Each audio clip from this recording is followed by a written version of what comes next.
Hi, boys and girls. It's Mrs. Cronovich. I'm so glad to be reading with you today. And I have a special friend who's come with me. This is Rosie the Robot. And Rosie is going to help us hear all about Rosie Revere Engineer. The author is Andrea Beatty, and the book was illustrated by David Roberts.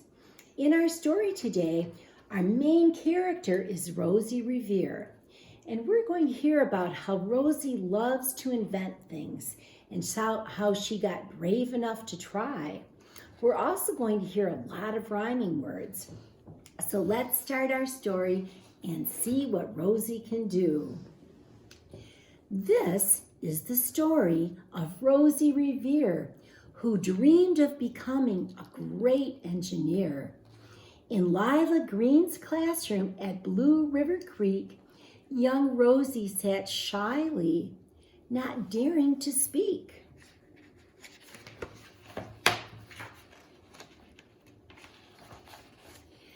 But when no one saw her, she peeked in the trash for treasures to add to her engineer's stash.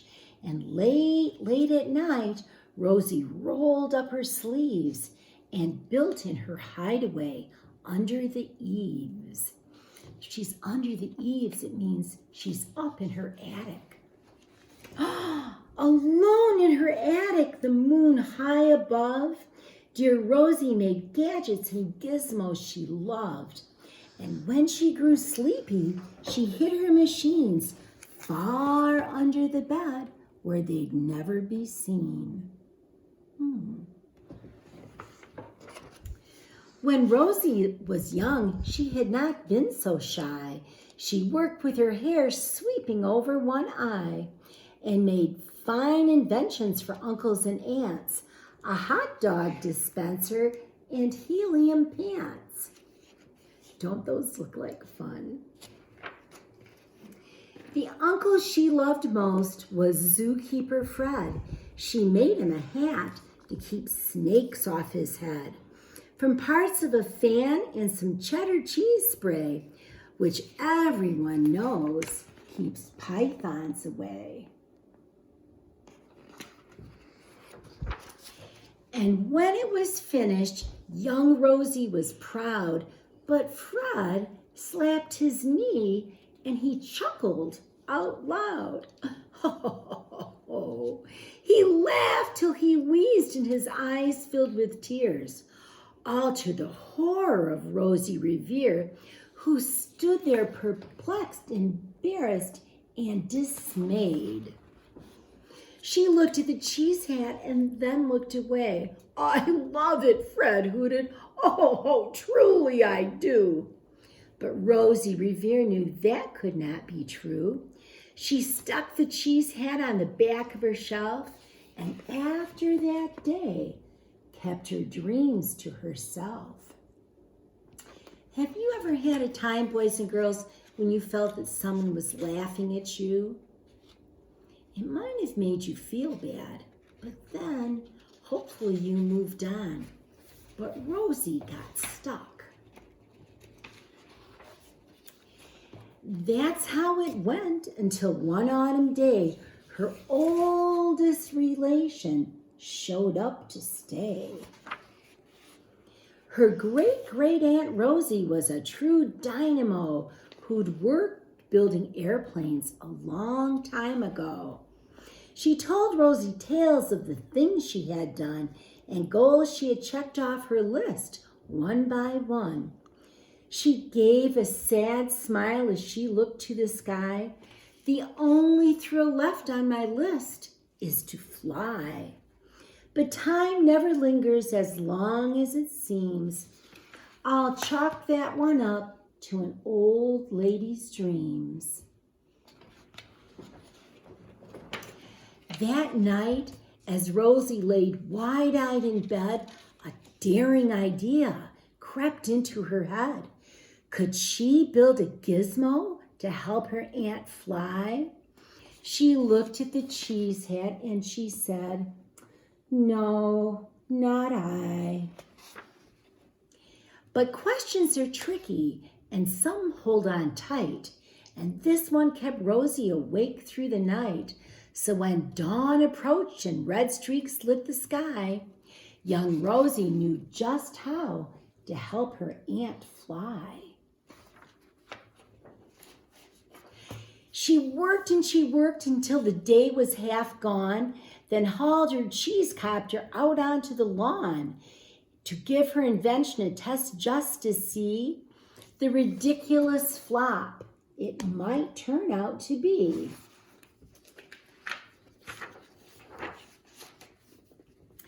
Strapped into the cockpit, she flipped on the switch. The heliocopter sputtered and twitched. It floated a moment, whirled round and round, then froze for a moment and crashed to the ground. Then Rosie heard laughter and turned round to see the old woman laughing and slapping her knee. She laughed till she wheezed and her eyes filled with tears, all to the horror of Rosie Revere, who thought, oh no, never, not ever again. Will I try to build something to sputter or spin, or build with a lever, a switch, or a gear, and never will I be a great engineer. She turned round to leave, but then Great Aunt Rosie grabbed hold of young Rosie and pulled her in close and hugged her and kissed her and started to cry. You did it! Hooray! The perfect first try. Young Rosie was baffled, embarrassed, perplexed. I failed, said dear Rosie. It's just made of trash. Don't you see it? The cheese copter crashed. Yes, said her great aunt, it crashed, that is true. But first, it did just what it needed to do. Before it crashed, Rosie, before that, it flew.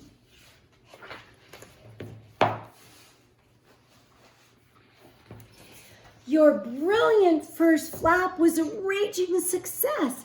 Come on, let's get busy and on to the next. She handed a notebook to Rosie Revere, who smiled at her aunt as it all became clearer.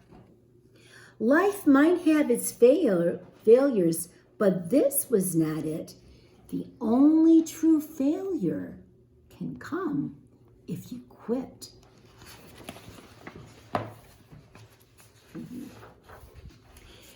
They worked till the sun sneaked way to its bed, and Rosie tied her headscarf around Rosie's head and sent her to sleep with a smile ear to ear to dream the bold dreams of a great engineer.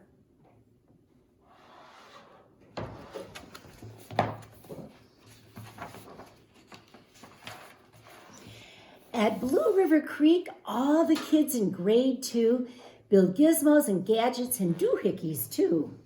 With each perfect failure, they all stand and cheer, but none quite as proudly as Rosie Revere.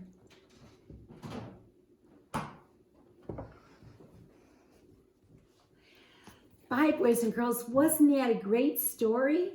And please join me for a fun activity that you can do to go along with our book. Bye. Hi, boys and girls. It's Mrs. Cronovich. We got to have some fun hearing the story of Rosie Revere Engineer, and we have a great math and science activity to go with it. One of the things that we're going to be learning about is 3D shapes. Another word for 3D shapes is three-dimensional shapes or solid shapes. There's going to be a link that goes with this to help you hear a fun song that will help you remember the names of the shapes. But to help you understand the difference between a 3D shape and a regular shape, I have a ball. When a shape is just flat, like this circle, it's called a two-dimensional shape or a flat shape. A circle and a square and a rectangle and a triangle are all flat shapes. Just like a circle, this ball looks round, but the ball isn't flat, so we can't really call it a circle. What we call the ball is a sphere. It's a tricky word to say. Let's try it together. Sphere. I'm going to ask you boys and girls to have some fun during Earth Week and collect different recyclable things, just like Rosie Revere did in the story. One of the things you could have Mom and Dad do would be to help you make a chart that says my 3D shape tally, and on it you could write sphere, cylinder, cube, cone, rectangular prism, and a pyramid.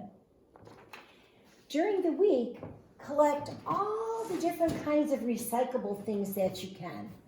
And of course, you'll check with Mom and Dad first. Here are some of the things that I was able to collect. Here we have a shape called a cylinder. The cylinder has a circle on each side. I can roll the cylinder. Here's another cylinder. I bet you have a lot of those around your house. This is also a cylinder. There's a circle on each side. It can roll. And cylinders can also slide.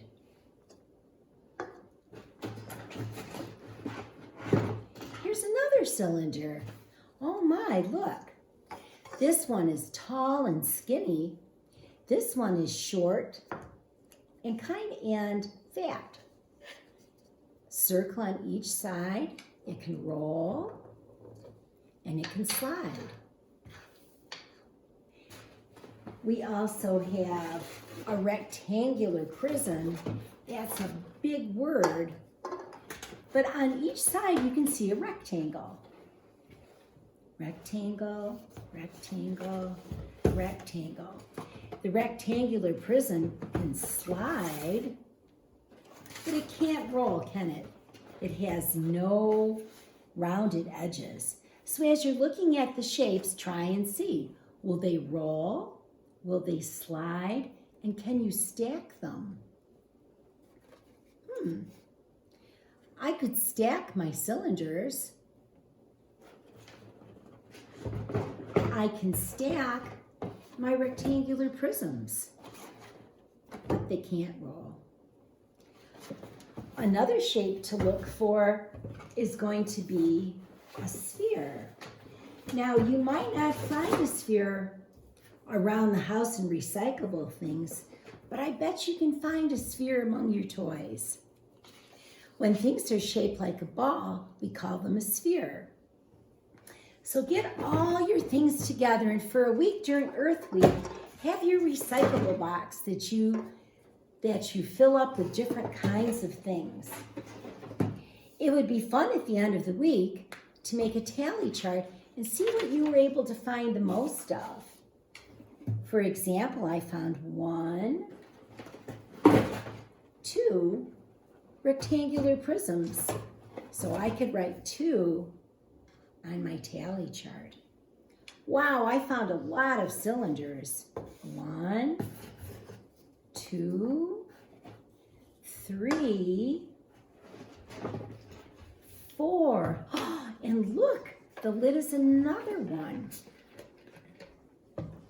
5, 6, 7.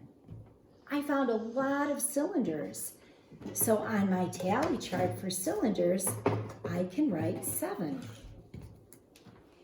1, 2, 3, 4, 5, 6, 7. You might find that there are some things you just find 0 of. I found 0 pyramids. I found 0 cones. But see what you can find. And after a week, when you've collected all of your things, You can make an invention with it just like Rosie Revere did. One of the things that we found it was fun to do and easy was to make it into a robot and see what you could build with it. For example, here we have Rosie the Robot. This was made by my grandchildren, Ben and Sophie, with help from their mother, Heather. You can see that there are lots of different shapes on Rosie. Rosie has a rectangular prism for the body, almost a cube for the head. Rosie has lots and lots of cylinders. So see what you can do with your different shapes. Of course, your robot doesn't have to be almost as big as you. Your robot might be a really small, cute one. It's good to use special glue or masking tape, and Mom and Dad could help make it all go together. So have fun, boys and girls. You can do math and engineering at the very same time. And send a photograph to me of whatever you make with your recycled shapes. Goodbye.